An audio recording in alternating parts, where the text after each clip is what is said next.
Pregnancy में ultrasound करना safe होता है? वेल, सब लोग भी बोलेंगे कि मैम घर वाले बोल रहे हैं ये तो बहुत रेडिएशन होती है, बच्चे को नुकसान होगा, प्रेगनेंसी को नुकसान होगा। सबसे जरूरी हमें समझना है कि अल्ट्रासाउंड में कोई रेडिएशन नहीं है। Ultrasound, the word itself says sound, तो अल्ट्रासाउंड में सिर्फ हाई फ्रीक्वेंसी साउंड वेव से स्कैन हो जाता है। दूसरा, हम सिर्फ 5 स्टैंडर्ड अल्ट्रासाउंड कराते हैं प्रेगनेंसी में, अगर प्रेगनेंसी बिल्कुल एब्सोल्युटली अनकॉम्प्लिकेटेड है और उसमें कोई प्रॉब्लम नहीं। पहला स्कैन होता है अर्ली प्रेगनेंसी स्कैन, जो 6 से 8 हफ्ते के बीच में होता है, जो हमें ये भी बताता है कि बच्चे की जो ग्रोथ है वो बिल्कुल जो आप अपनी एलएमपी बता रहे हैं उससे प्रेगनेंसी का जो डेटिंग है वो बिल्कुल सही है या नहीं है, और बच्चे की धड़कन आ गई है। उसके बाद स्कैन होता है हमारा 3rd मंथ, जो 12 से 14 हफ्ते के बीच में होता है, जो पहला जेनेटिक स्कैन होता है, बहुत ही इंपॉर्टेंट होता है, जिसको NT-NB स्कैन कहते हैं। उसके बाद एक स्कैन होता है 18 से 20 हफ्ते के बीच में, जिसको अनॉमली स्कैन कहते हैं, जिसमें बच्चे की अंगों की, बच्चे की बनावट की बहुत ही डिटेल्ड स्टडी की जाती है। फिर स्कैन होता है अराउंड 8वें महीने पे, 28 से 30 हफ्ते के बीच में, जिसमें बेबी की ग्रोथ कैसी है, उसके आसपास जो लाइकर है, जो पानी है, वो सही मात्रा में है नहीं है, ऑल नाल की क्या पोजीशन है, माँ से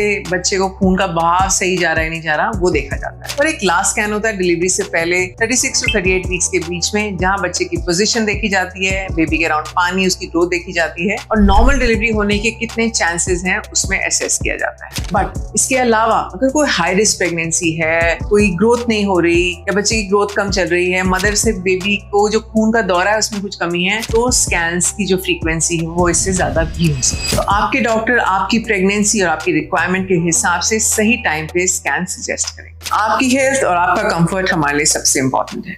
टेक केयर।